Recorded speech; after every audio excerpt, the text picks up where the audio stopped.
দেখলেন তো বন্ধুরা রেসিপিটা ভেতরে কত সফট আর উপরটা ক্রিস্পি। আজকে আমি বানাচ্ছি পেঁয়াজের কচুরি। জানি না আগে আপনারা খেয়েছেন কি না, তবে কিভাবে আমি এই কচুরি বানাচ্ছি আপনারা দেখতে থাকুন। নমস্কার বন্ধুরা, এফএম কুকিং ব্লগে আপনাদের সবাইকে স্বাগত। বন্ধুরা এই রেসিপিটা বানানোর জন্য প্রথমেই নিয়ে নিয়েছি আমি একটা পাত্র, আর নিয়ে নিলাম বাটি মেপে 2 বাটি ময়দা। এবার দিয়ে দিচ্ছি হাফ চামচ লবণ, আর দিয়ে দিলাম হাফ চামচ কালো জিরে। এবার কালো জিরে আর লবণ আমি হাত দিয়ে ভালো করে মিশিয়ে নেব। পুরোটা মেশানো হয়ে গেলে তারপরে আমি দিয়ে দেব ময়াম দেওয়ার জন্য তেল। এবার তেলটা আমি নিয়েছি বড় চামচের 4 চামচ তেল। তেলটা ঠিকঠাক দিতে হবে, না হলে মুচমুচে হবে না। দেখুন এইভাবে মুঠো পাকিয়ে আসলে জানবেন ময়ামটা ঠিকঠাক হয়েছে। এবার ওই বাটি মেপেই আমি 1 বাটি জল নিয়েছি, নিয়ে আমি অল্প অল্প করে একটা সফট ডো মেখে নিয়েছি। দেখুন একদম একটা সফট ডো আমি মেখেছি। এবার এই ডোটাকে আমি রেস্টে রেখে দেব। এবার নিয়ে নিলাম 1 চামচ তেল। এই তেলটা একটু ওপর দিয়ে মাখিয়ে এবার একটা ভেজা ন্যাকড়া দিয়ে আমি এটাকে ঢেকে 15 মিনিটের জন্য রেস্টে রেখে দিলাম। এবার ধরিয়ে দিলাম গ্যাসের চুলায় বসিয়ে দিয়েছি একটা প্যান। এবার দিয়ে দিচ্ছি কিছুটা রিফাইন তেল। এবার দিয়ে দিচ্ছি দেখুন ধনে আর জিরে আমি একটু আধ ভাঙা করে রেখেছিলাম, সেটা ফোড়ন দিয়ে দিলাম। একটু নেড়ে চেড়ে আমি দিয়ে দেব হাফ চামচ হিং দিলে স্বাদটা খুবই ভালো হয়। এবার দিয়ে দিলাম রসুন কুচি, আদা কুচি, এবার দিয়ে দেব কাঁচা লঙ্কা কুচি। এইগুলো আমি একটু ভালো করে নাড়াচাড়া করে ভেজে নেব। এবার দিয়ে দিচ্ছি 2 চামচ বেসন। এই বেসনটা দেওয়া খুবই জরুরি, কারণ এটা পেঁয়াজের বাইন্ডিংয়ের জন্য দিচ্ছি। এবার দিয়ে দিচ্ছি পেঁয়াজ, 3টে বড় সাইজের পেঁয়াজ আমি কেটে রেখেছিলাম, সেটাই দিয়ে দিলাম। এবার লো আঁচে আমি এটাকে নেড়েচেড়ে নিয়েছি। এবার দিয়ে দিলাম স্বাদ মতো লবণ। লবণটা দিলে পেঁয়াজটা তাড়াতাড়ি নরম হয়ে আসবে। এবার আমি ভালো করে নাড়াচাড়া করে নিচ্ছি। তারপরে দিয়ে দিচ্ছি শুকনো লঙ্কার গুঁড়ো, আর তারপরে দিয়ে দেব একটু হলুদ গুঁড়ো, তাহলে কালারটা খুব ভালো আসবে। এবার এইগুলো একটু ভালো করে মিশিয়ে নিলাম। তারপরে এই পেঁয়াজটা বাইন্ডিংয়ের জন্য আমি নিয়ে নিয়েছি 2টো সিদ্ধ আলু। এবার সিদ্ধ আলু আমি এইভাবে হাতে ম্যাশ করে দিয়ে দিলাম। 2টো আলু আমি নিয়েছি, দেখুন এইভাবে হাত দিয়ে চেপে চেপে দিতে হবে। তারপরে খুন্তি দিয়ে ভালো করে নাড়াচাড়া করে মশলার সঙ্গে মিশিয়ে নিতে হবে, কোনো যেন লাম্প না থাকে। এইভাবে একদম ম্যাশ করে নিতে হবে। দেখুন আমার পুরটা রেডি হয়ে গেল। এবার এই পুর আমি নামিয়ে রেখে দেব। দেখুন একদম সফট হয়ে গেছে। এই দেখুন কালারটা কত সুন্দর হয়েছে। এবার আমি নামিয়ে রেখে দিচ্ছি।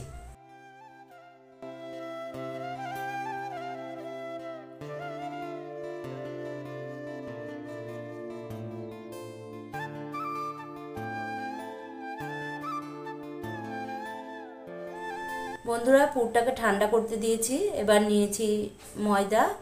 এবার এই ভেজা কাপড়টা তুলে নিচ্ছি। দেখুন কেমন হয়েছে, একদমই সফট হয়ে গেছে। এবার এই ময়দা আমি আরেকটু ভালো করে মেখে নিচ্ছি। এইভাবে হাত দিয়ে ডলে ডলে মেখে নিলাম। এবার আমি এখান থেকে লেচি কেটে নেব।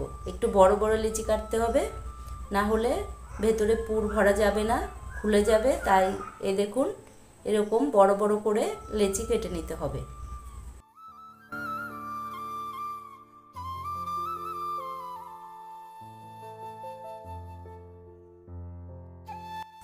বন্ধুরা দেখুন আমার 250 গ্রাম ময়দার থেকে এরকম 8টা লেচি হয়েছে। এবার এই লেচিগুলো আমি হাত দিয়ে এইভাবে একটু ভালো করে গোল করে নেব।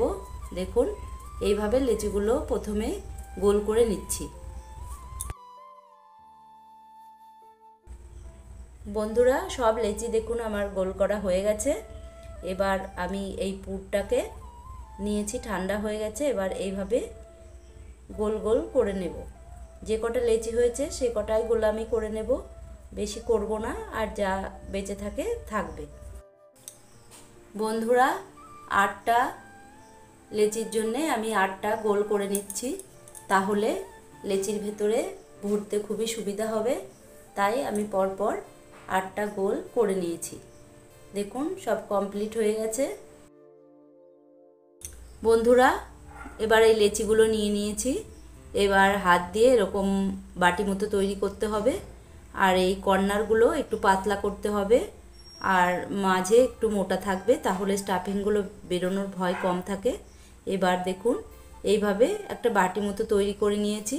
এবার দিয়ে দিলাম পুরটা দিয়ে এই মাথাগুলো এইভাবে টেনে টেনে, দেখুন এইভাবে টেনে টেনে গুটিয়ে নিতে হবে। দেখুন এইভাবে, তারপরে এরকম ঘুরিয়ে ওপরটা চেপে দিতে হবে। এইভাবে আমি বানিয়ে নিচ্ছি। দেখুন এবার হাত দিয়ে এইভাবে চেপে চেপে আমি পুরিগুলো বানিয়ে নেব। এর বেলার কোনো ঝামেলা নেই, বেলতে হবে না, শুধু হাত দিয়ে এরকম চাপলেই একটু বড় হয়ে যাবে। এগুলো একটু মোটা মোটাই হয়, তাহলেই খুব ভালো হয়। দেখুন একটা তৈরি হয়ে গেল। এবার আরেকটাও আমি তৈরি করে দেখাবো। দেখুন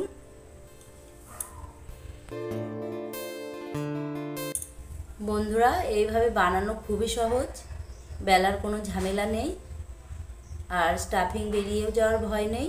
দেখুন এইভাবেই করে নিয়েছি আমি, একটু মোটা মোটা করে হাত দিয়ে এইভাবেই আমি করে নিয়েছি।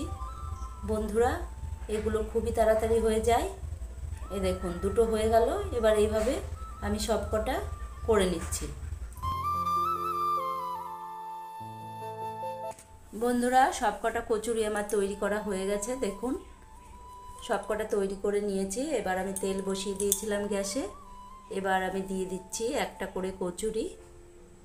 বন্ধুরা একদম লো ফ্লেমে দিতে হবে, তেলের হিটটা একদমই কম থাকতে হবে। এইভাবে দিতে হবে, আর আস্তে আস্তে ফুলে উঠবে। এগুলো একদম লো ফ্লেমে ভাজতে হবে, তাহলেই ধীরে ধীরে এগুলো ফুলে উঠবে।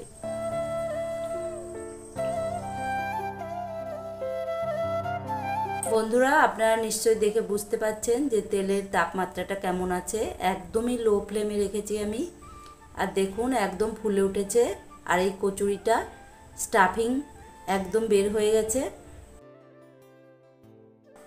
বন্ধুরা দেখুন এত ফুলে উঠেছে যে একটা স্টাফিং বেরিয়ে গেছে।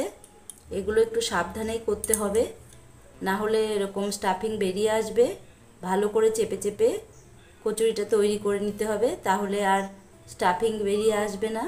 দেখুন এইভাবে লাল লাল করে আমি ভেজে নিয়েছি। এবার তুলে নিচ্ছি। দেখুন দেখতে কতটা সুন্দর হয়েছে, আর খাস্তাও হয়েছে, দেখে বোঝা যাচ্ছে। দেখুন আমার 3টে ভাজা হয়ে গেল। এবার পরে আরও 3টে আমি ভেজে নেব। বন্ধুরা সবকটা ভেজে তুলে নিয়েছি। দেখুন একদম খাস্তা হয়েছে। এগুলো রাজস্থানের প্রসিদ্ধ খাবার। এবার যে 3টে ছিল সেগুলো আমি আবার দিয়ে দিচ্ছি। দেখুন লো ফ্লেমে দিতে হবে, আর লো ফ্লেমে ভাজতে হবে, না হলে কিন্তু পুরিগুলো খাস্তা হবে না। দেখুন কত সুন্দর ফুলে উঠেছে। এবার আমি আর এক পাশ উল্টে দিচ্ছি। দেখুন আর একদম মোটা মোটা হয়েছে। দেখুন হয়ে গেছে। এবার তুলে নিচ্ছি। তাহলে সবকটাই আমার ভাজা হয়ে গেল। বন্ধুরা কচুরি তো অনেক খেয়েছেন, কিন্তু এই পেঁয়াজ কচুরি একবার বাড়িতে বানিয়ে খাবেন। ভীষণ সুন্দর সেন্ট আর দারুণ খেতে। দেখলেন তো বন্ধুরা কতটা মচমচে হয়েছে, আর ভেতরের ফিলিংসটা দেখুন কত সুন্দর হয়েছে। তাহলে এই রেসিপিটা আপনারা একবার হলেও বাড়িতে ট্রাই করবেন, ভালো লাগবে। আর আমার এই রেসিপিটি যদি ভালো লাগে তাহলে আমার ভিডিওটিতে একটি লাইক দেবেন, আর চ্যানেলটি সাবস্ক্রাইব করে বেল নোটিফিকেশনটি অন করবেন। Thank you.